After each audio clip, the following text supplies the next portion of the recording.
Cé tá mé caint inis le ní seo Muirí, cóir Ard a chuid ina Gael I Cluain Tarbh.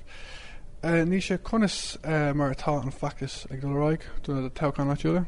Tá sé go le raig go maith ar an táid gobarlinn inis níl fáci aganach trí heachtain go le agus just a trí tan an pósterí seans go lícha fan géad gan na pósterí hús agus just a gobarlinn inis agus tríal daine áil amach ag canvasáil agus chuneála gimacht go dtíon cúigiú lá.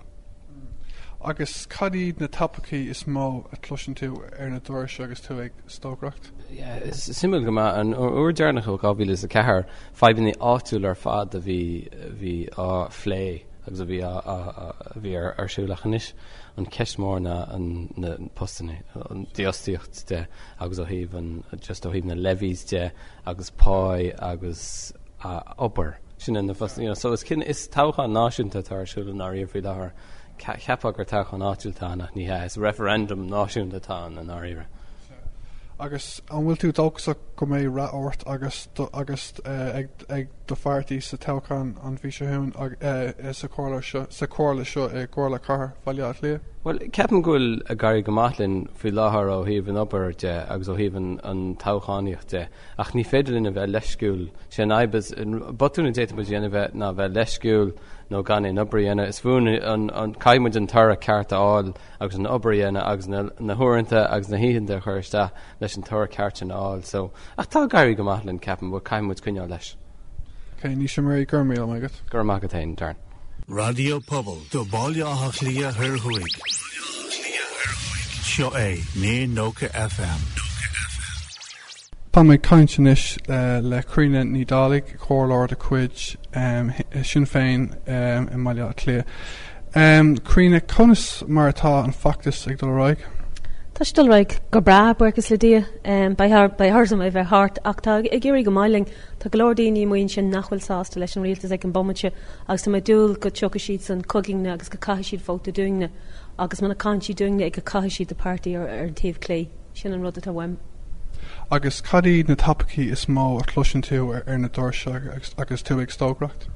An tapig is mó na higlam na foclaí úsáid but that effin seir sin an rud is mó tá daoine iontach curthamach faoi bailachatá an tír an bailachatá actmaíochtas agingna agus tá glór daoine ceantar saicimsa an ceantar tá mise I mogólar ar na Baile Clia láthir heas cean sin na ceantar is buchta I Baile Clia na an ceantar an bhfuil ionachcuid árasán ann agus flat complexes agus tá daoine diostathe tá múntóirí caiilte ag na scolanna cé go ceantar chur deis na ceantar go seo dúirt an rialtas nach nena an cúlú nó an gar siar san rinidicus na cuireach sé isteach nó nach meid éfach de béige ar ceantar gur chláirithe a deis agus an ceantar the Basin Street School cail siad múntóirí cail Golden Bridge múntóirí cail St. Catherine's múntóirí agus just tá aitain ina hiorthúil go homlan.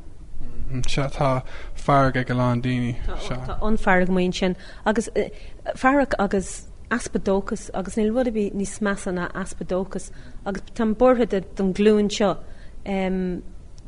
catá an andómh rih seo fi daoine an andal ar imimecha ach fiúan tá an sáirt coolúachnaíochta seo tá sé gachaid inis agus barga meid muinte na hhéir an an fannacht na seo na tír hain agus ebrú agus a páistí hógan den seo. Agus ag caint fhí dóchas an bhfuil tú dóchas go mé ráort agus ag do feartaí san Toghcháin ag gcóirle cathair Bhaile lia? Well má tá ebrím go honna cruig agus ní mailim a bheith ag cabhsart plámás am héim, but caimrá ebrím go hon cruig is cóirleir lán aimsre go méid tásúlagam go méid dá honcar ag an obair sin ar an bailach a caihan daoine a bhóta gus tásúlagam cantíad fóta domsa agus do hin féin go generalta. Ok, Críona ní Dhálaigh gurmaíil maigad. Gur maigad sa slán. Radio Pobl do Baile átha Cliath thir chuig. Seo é ní nócha FM. Nis tá mé caint le Julia Carmichael cóir Ard a chuid Fianna fáil I Baile Clia. Conas mar atá an factas ag Dhálaigh dúna Toghcháin Áitiúla? Well, tá si donna himúla fad. Tá mig búla le lán daoine in our team Whitehall agus caiim mé rá go bhfuil Will she do credit Keiko Vedas so will she Anna Trina Kayla we cursi ach na miachta so will she the nish tá she the nish agus tá she caiime rá will she Anna Trina Kayla mar in ngach teach tá duine amháin ar leid díostathe in ngach teach tá an airgid ar nó an pá níos lú den mí seo ná rá sé hannah agus níl an airgid ag go lán tailí just ends meet mar d'irtar é sin a dhéanamh so tá sé anna deachar don na gcuine sin agus tuigim na deachrachtaí mé héin anmhair fad tuis go bhfuil dreithharlam tá sesin díostathe agus tá sesin na géirí post a haise an áil dó héin so táim anna geard an na haimhna mar d'irtar atá daoine an forward in a daoine ag mothú in ish, Sure. Agus, so, vi tú kaint an sin fi diosdiachta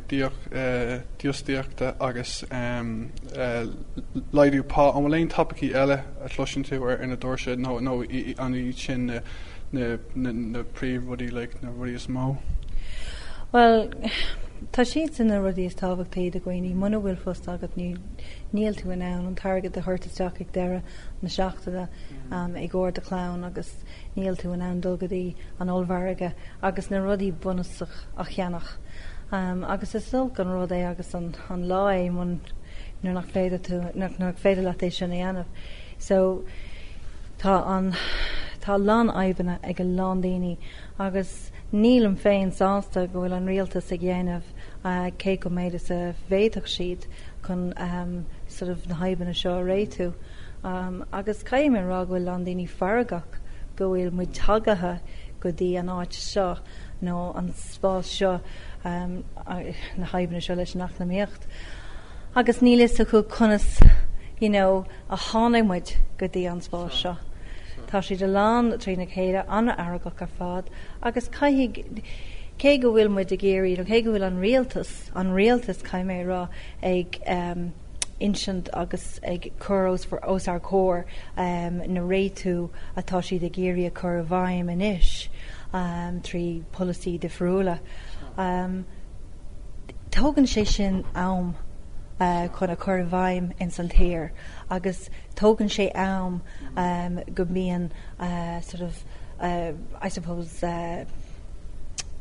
go dagan stad eile ar an duine trína policies seo agus caiimé rá is é seo an lá inniu an tam is táhachtaí don na ghaoine ní hé blian sios an bóthir ach inniu an seachtain seo agus tá siad san na géirí an targad a áil i gcóir just an dinéir nó an cías i gcóir an teach so tá a lán rudaí tá siad ag leirlam faoil na lán rudaí ar fáid.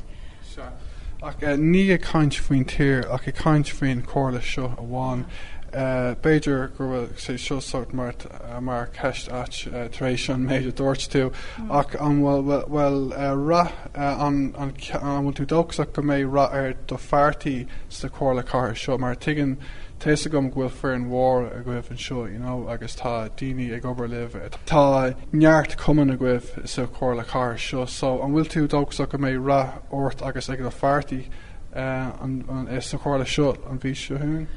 Well, caiimé rá agus a chuir nuail a gcuoine is iad seo na cóileoirí atá ag obairgait ón pártaí Fianna Fáil i do cheannt ar oibríonn siad anna daon ar fad agus is iad na cóileoirí ó gach pártaí a mhaoin anna congregach don na aibhne a mííon gachtainna ag búla ina ngnásil agus caiimé rá ceapan féin dámar rudaí go smaoiníonn daoine ar an duine a bhfuil os a chóir atá i géirí an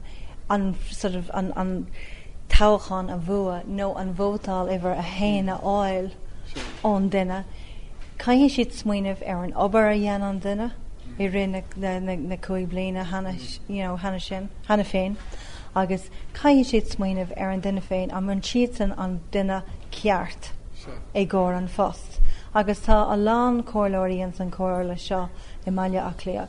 You know, ag obair anna díana fad, you know, agus ceapan féin, like dám rudí go dógan daoine an fartaí agus gacrod sort of own gceist. Sure. Agus mi níon siad an duine, you know, ina éanair. Sure. You know, béidir go méid an tálinn ag deire an lá agus go méid muid an nán, you know, an cuid is mód in na cóirlóirí an ina fartaí a chur ras. Agus I chur ras ag obair I gcóir na daoine a bhí siad ag obair, you know, le cuaim líon a ras in a sort of siachan a stéan seo in san Comhairle. A caiim mé a rá gach cóirlóir I Baile a Cliath, I gcóirle Baile a Cliath, obrion siad anna díon ar fád. Gach cóirlóir ó gach party, agus caiim mé rá níl sé forálta mar a d'irtar, you know, an sort of na rudaí náisiúnta a chuir bhaim ar éon cóirlóir ó éon party. Níl siad san na daoine atá a dhéanamh na policy náisiúnta. Agus is iad na polatóirí sin seir ó ngach party a bhí ina hí in san dál le linn na 2 bliain a níos ag déanamh na ráha atá muideanna inis ag géirí réitú. So tásúla go mé mu dóchas, you know. Okay, Julia Carmichael, Gurmíle my God. Radio Pobble, do Baile a Cliath Hirhuig. Seo é, ní Nócha FM. Tá mé caintenis le Andrew Montague is cóirlóir de cuid fartaí an Locht Oibre I Baile a Cliath. Andrew, conas mar atá an factus ag dul roiig leat agus do fartaí Baile a Cliath? Well, ceap mé go bhfuil sé ag dul go maith. Tá a lán takeíocht ar fartaí an Locht Oibre ag an aimse agus mar sin de tá méid ag leanaraig. Ach ag an am céine dom féin tá mé ag dul suas in áid nua domsa. Tá Fionnbhrú áid dúchas tá sé fós imime dul counter ach tá Ard Aidhin áid nua dom agus tá a lán obair le déanamh gom chun you know want le daoine chun bheith caint le daoine cos níl aithne ar na daoine in Ard Aidhin ormsa. Ní aithne ag na daoine Darndale nó Clonseach or ní raibh aithne orm ach tásúla gom tá go bhfuil aithne orm inis. Agus céirdaí de tapaí is mó a chluisean tú ar a dúirse agus tú ag stógracht? Well, tá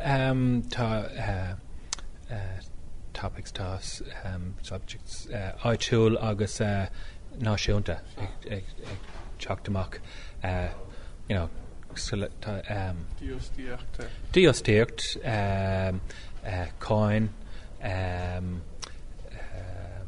you know, children's allowance, rudí mar sin, tá daoine ag caint faoin rudí mar sin ach tá siad ag caint faoin trácht, faoin traffic lights, faoin double yellow lines, trees, na rudí Áitiúla tá sé ag teacht nos gach lá, gach ihe.